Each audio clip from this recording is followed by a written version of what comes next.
Excellent. So I'm Kelsey Cairns. I work with Dr. Carl Hauser, and I'm from Washington State University. The presentation I have tonight is called K-time signatures for Smartgrid Multicast. So you might be wondering, what is a K-time signature and what does it have to do with smart grids? But first, let's take a step back and let's consider the data communication networks that we're going to need to facilitate these future smart grids.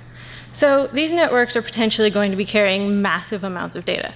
For example, PMU measurements from potentially thousands of PMUs streaming to the various applications to control, monitor, and protect the grid.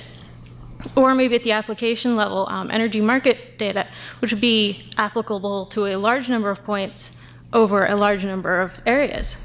So what this sums up to is essentially a big data problem, but it's the problem of big data delivery. Now, with this comes a scary thought when we consider that critical operating decisions in the grid will be made based off of this data.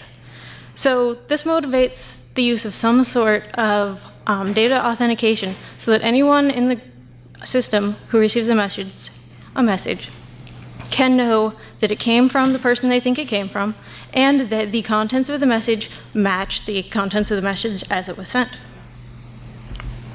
So now hopefully I have you wondering, is data authentication not a solved problem?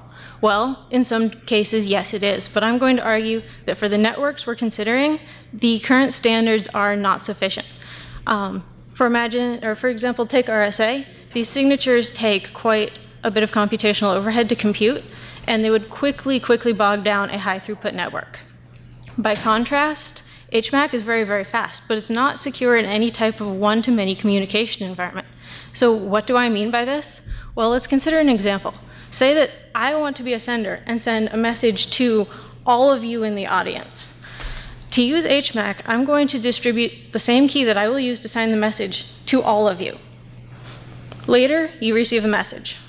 It claims to be from me. It's signed with the key that I said I would use. But you know that everyone around you also has this key. So are you confident that it came from me? Or is it possible that the person next to you sent it to you and is trying to fool you into thinking it's me?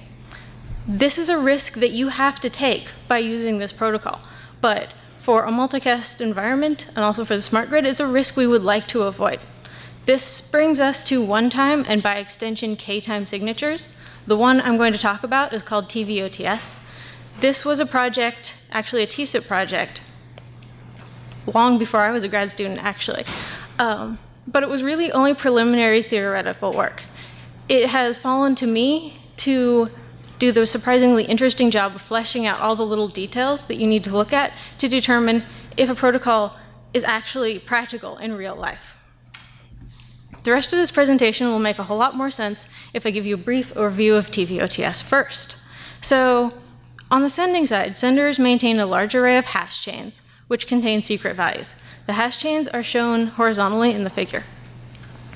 At any point in time, slices, the vertical slices from the hash chains, are available secrets that can be used to sign messages.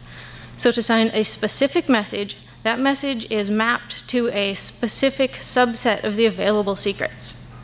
Before we go on, I want to note that each vertical slice is used to sign multiple messages. There are actually security implications here because it means that a secret used to sign a message might have been used previously and is actually not secret anymore. This brings us to an interesting trade-off between the number of messages that you can sign and the level of security that you can achieve. But we can control this trade-off, and because we can control it, we think that for the contexts we're considering, it's actually advantageous. Looking at the receiver's side, the receivers, as part of the public keys, have been given values that they can use to verify any secret from any hash chain. And this is exactly how they verify signatures, by verifying the secrets contained within. Now, hash chains have the fundamental limitation that, well, they are finite in length. Once you get to the end, you can't go on, unless we distribute a new public key. What we end up with is a need to periodically distribute public keys to receivers. We'll get back to this, but right now I want to tell you about some of the things we've done in the past. So in previous years, we've implemented TVOTS and done some latency and security testing. And the main takeaway I want you to get from this slide is that by varying the parameters under which we run our scheme, we can control that trade-off between latency and security. One thing to note, we're actually quite proud of the fact that we have signed messages in under a millisecond, and the level of security that we get along with that we think is probably quite acceptable for the applications we're considering. Also, fun fact, RSA on the same system took around 40 milliseconds. So that's something to compare to. Coming back to the need to periodically distribute public keys. Our current goal is to design a framework to distribute not only our signed payload messages, but the public key material. And this itself is almost a big data problem. Our solution has been to design two logically separate streams of messages. One is carrying the TVOTS signed payload messages, and the other is carrying segments of the public key. But they are timed such that by the time the whole thing is needed, the public key has arrived at the receiver's end. Our plan for testing this, one of the things we want to do is be able to run this over lossy networks. So we want to build redundancy into the key stream so that even if some segments are lost, enough of the values have been received so that all the hash chains can still be verified. Another idea that we had is to include some of the past secrets from the current set of hash chains into the key stream, which will speed up the verification process at the receiver's end. And then lastly, we want to scale up our experiment from the small experiment you see in the upper figure to something much more realistic scale.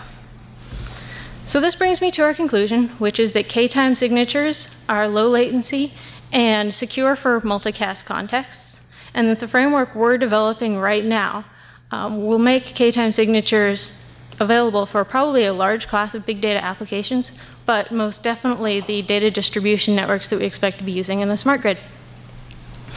Thank you very much. If you're interested in any of this, please don't hesitate to contact me, and I will be at the poster session for questions. My poster is, if you enter from the back hallway, center of the left wall, yellow flag.